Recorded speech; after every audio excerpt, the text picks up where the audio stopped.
And we're going to talk about meditation. And, I've got these pictures on display here. Some of these look really, peaceful. This is kind of new agey. Some people might be, oh, what is this new age crap? And this is what I want to do. My audience of supporters, followers of my journalism, and just friends who keep up with my work range from atheists who can put up with some of my spiritual talk, the spiritually curious who aren't really sure even what that word means, and others who are absolutely devoted to their passion and their beliefs, whether that's Christianity, whether that's Islam, whether that's something that you might term New Age, or native indigenous belief systems, and practitioners of meditation and yoga. This is the range of people that I talk to. So this video is going out to all of you, and I hope that you will learn something from this. I started out by saying, if you go to theconsciousresistance.com, my website, you can see that our logo is a meditating person sitting in this little halo with a banner that says The Conscious Resistance. And so, since that's in my logo, that's on our website, I figure I might as well explain to you, what does meditation have to do with my work. First, we're going to get a definition of meditation, and then we'll move to why I have this meditating person sitting in my logo, and what it means to the conscious resistance, what it means to you as an activist, and how it can help you. So first of all, meditation, let's get an official definition here real quick, and then I'll give you guys my definition, and the definition that we wrote for my book, The Conscious Resistance, Reflections on Anarchy and Spirituality, in our chapter. So, meditation, the act or process of meditating, a devotional exercise of or leading to contemplation, a contemplative discourse, usually on a religious or philosophical subject.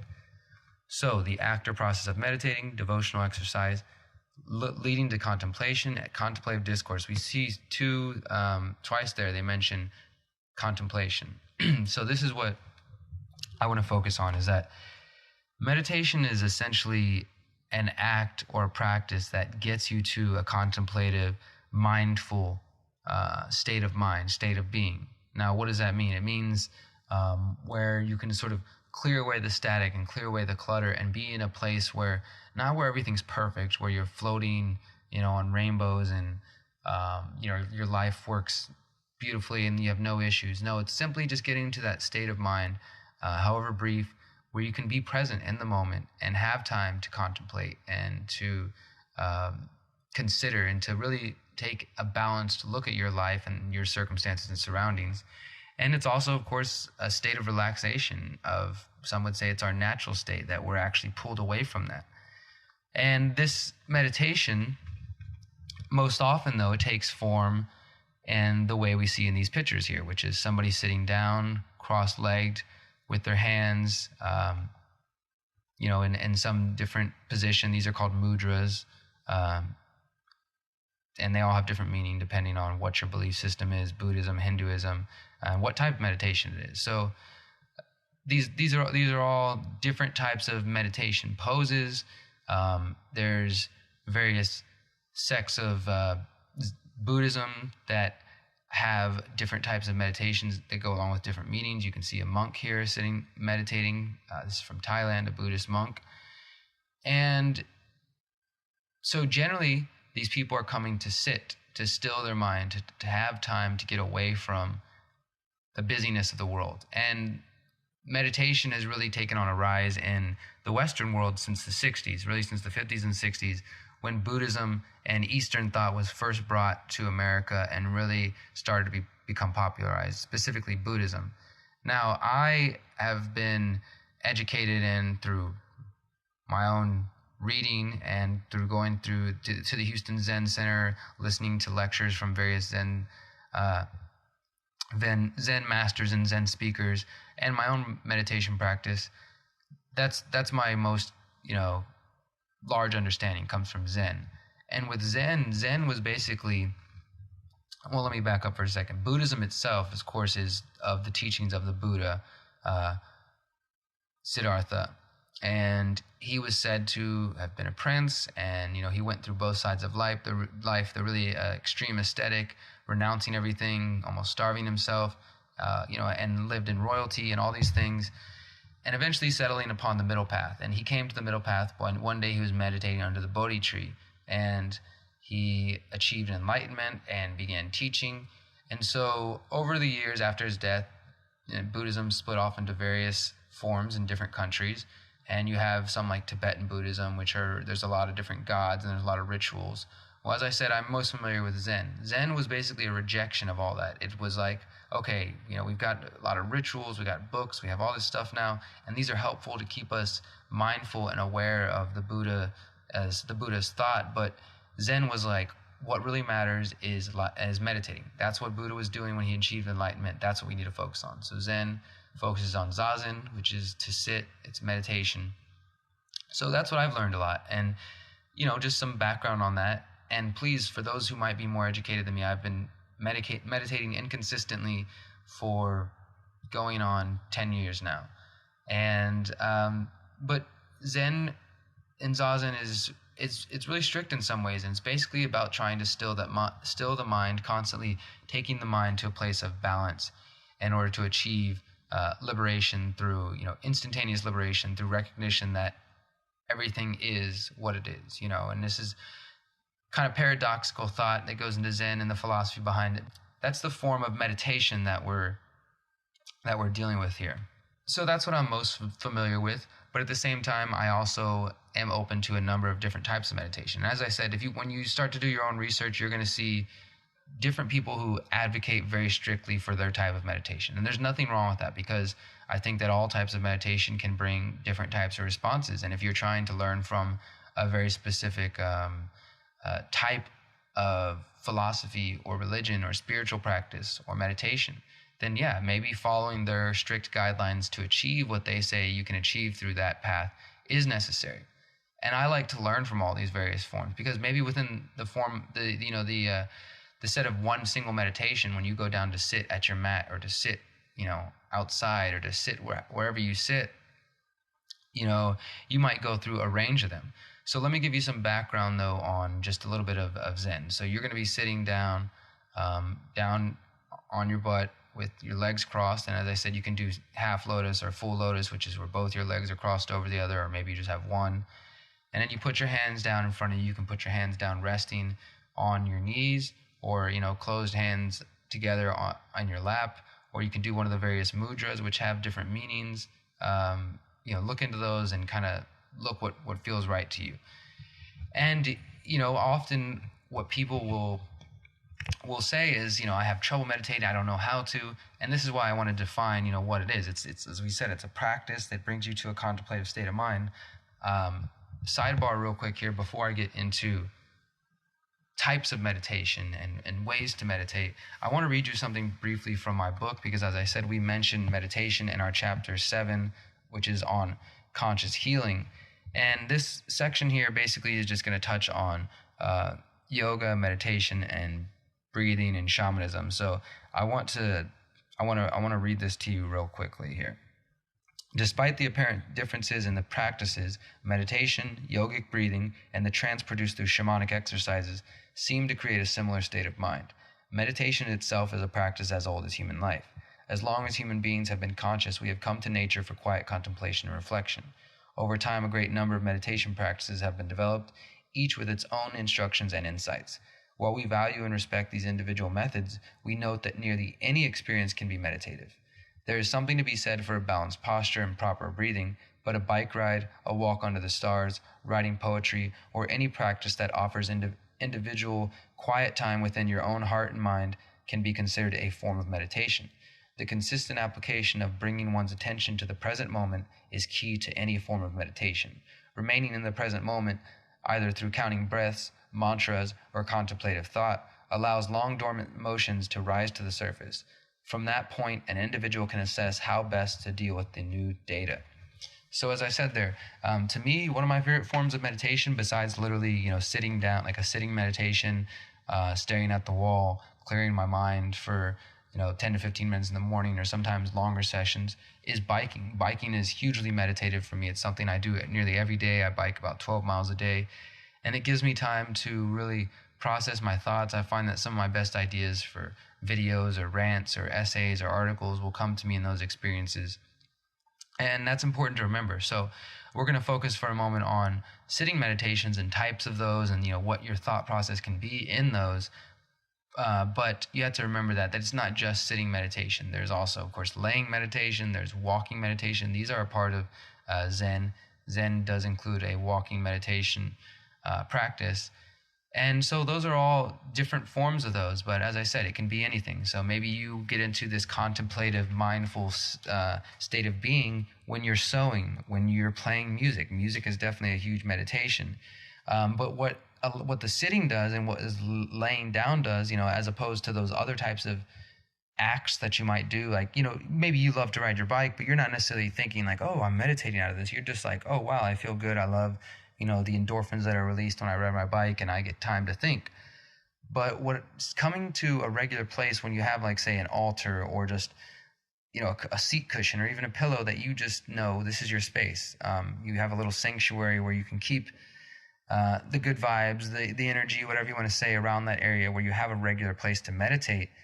It allows you to go into that setting, into that mindset, and to know, okay, when I sit here, it's time to, put my cell phone away over there, clear myself of all distractions, and really get into that state of mind and be into that state of mind for a period of time. So that's what I want to shift now to.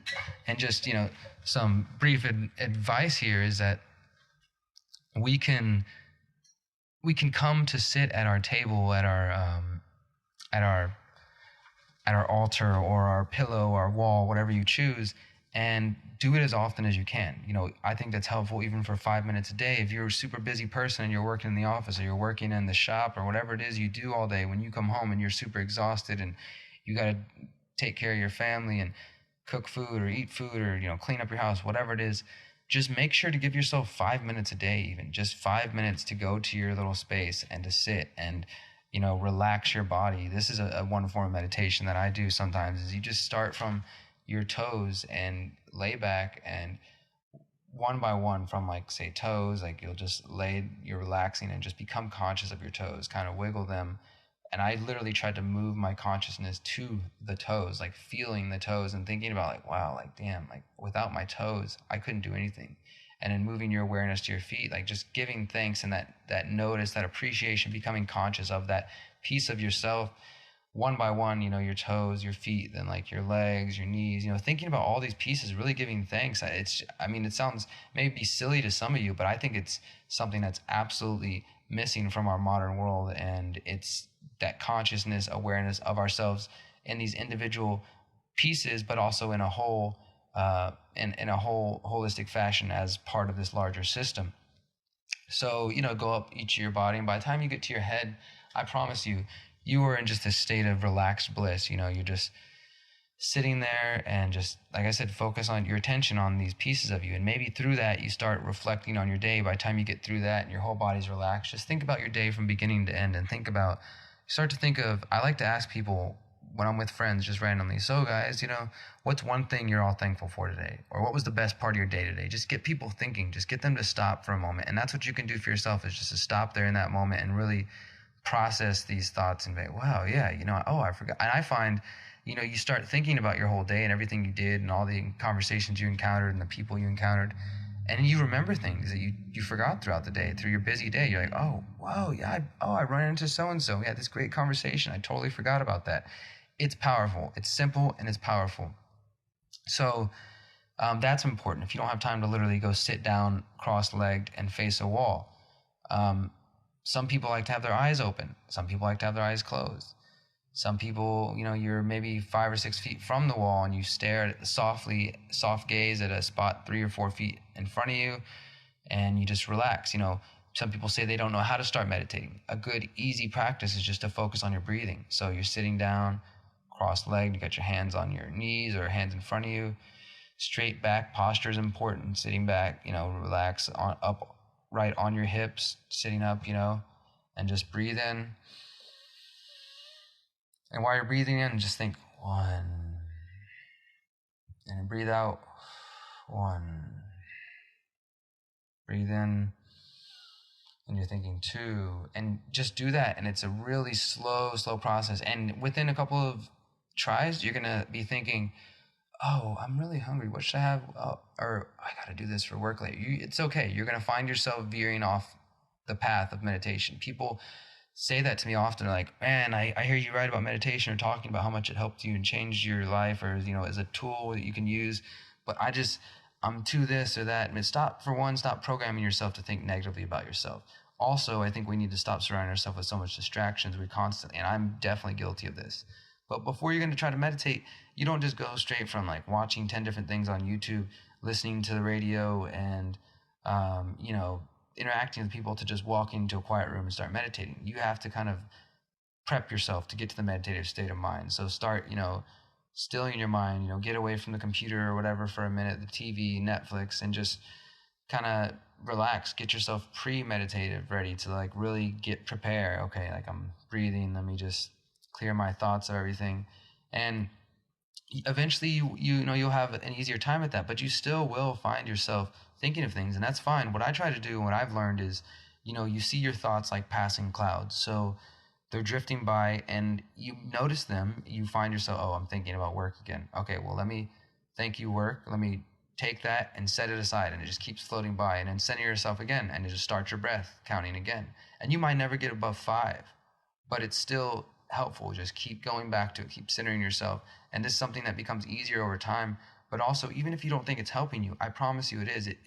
What happens is basically over a while, your meditation, your direct form of meditation, sitting, laying, biking, whenever you are conscious of a meditative practice, trying to bring yourself to contemplation and to mindfulness, it becomes much easier to do this out of those experiences. So when you have difficult discussions and conversations and somebody's attacking you or whatever, you can take yourself to that balanced standpoint and say, you know what? Be the Buddha in every moment.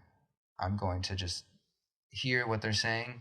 I don't like the way they're talking to me. I don't like this experience, the feelings it's bringing up in me, but I'm going to look at them and recognize them and see the power in them and own them rather than letting them control me and letting my ego let me react. So it becomes easier in this process to be in that more meditative state of mind by having a regular practice. And I'm talking to myself as much as I'm talking to you. I'm not coming to you as somebody who believes he's a Zen master and has it all figured out. But so yeah, you're gonna have your thoughts veering back and forth. It's okay. Bring yourself back to center.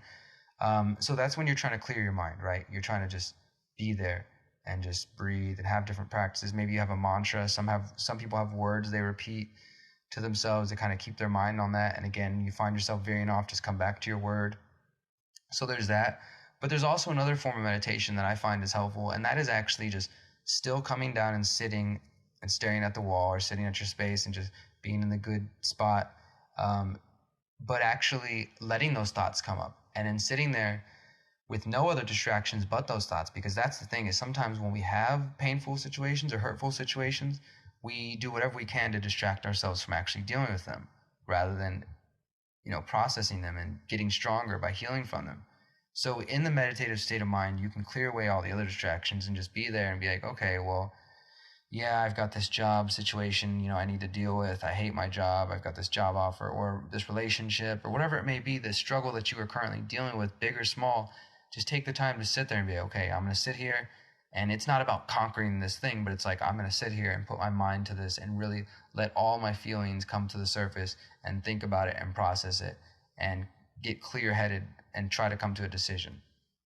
And now that's a helpful thing. I'll do that as well. Sometimes in one meditation, I start with the mind clearing and counting my breath for a while. And then again, as thoughts come up, if a thought continues to come up and you say thank you and you put it aside, maybe if something continues to come up, that's a sign that you should either deal with it right then, and then maybe you start processing, okay, I keep thinking about my mom, let me think about this. Or you just, after your meditation and after you've cleared your mind, okay, well, I kept thinking about this situation. Now that I'm done with my, meditation, let me sit here and meditate on this situation. So there's a number of different ways to go about that. Some people also prefer music during their meditation. They feel like it helps them relax. Others do not. And I would say in more of like a Zen monastery and a center setting, there's not going to be music. It's going to be real quiet and still. But when you're in your own home and your own meditation groups, you can choose to do what you will. Another form of meditation that's helpful for me is drumming, percussion. I play a djembe and several other drums, and this is something else I touch in my book. It's that state of entrainment, the trance state. It can come from repetition, whether it's that yogi, meditating, or the counting of your breath that's bringing you back to the present moment, or the drum beat, dun, dun, dun, dun, dun, dun, dun, dun, dun, dun, the repetition. So these are all different forms of meditation and entrainment that can get your mind to a really clear-headed state and allow you to help process and think about things. Now, again, with a Zen state of mind, they would say in Zen there is no goal. So if you're starting out with meditation because you're like, this is going to help me with my anger, this is going to help me achieve enlightenment, then some would say you're already on the wrong path. But at the same time, those things will happen as a process. Like I said, you can definitely learn how to process your emotions better, to control your anger, to control your reactions. You get more relaxed. It's easier to just deal with things. You're never going to come to a state of enlightenment where life fucking works out perfectly and you're floating on rainbows and all blissed out. But no, you can still come to a place where you have a better ability to process and deal with those situations that do arise. So, yeah, we covered that what meditation is. We covered different types of meditations, some ideas. As I said, starting with the feet and going up to the head, just kind of bringing your consciousness there and giving thanks to each of that. That's good to do whether you're sitting or laying. I think it's helpful when you're laying because you can kind of really just completely relax and just melt down. And then a lot of sitting meditations are good for me.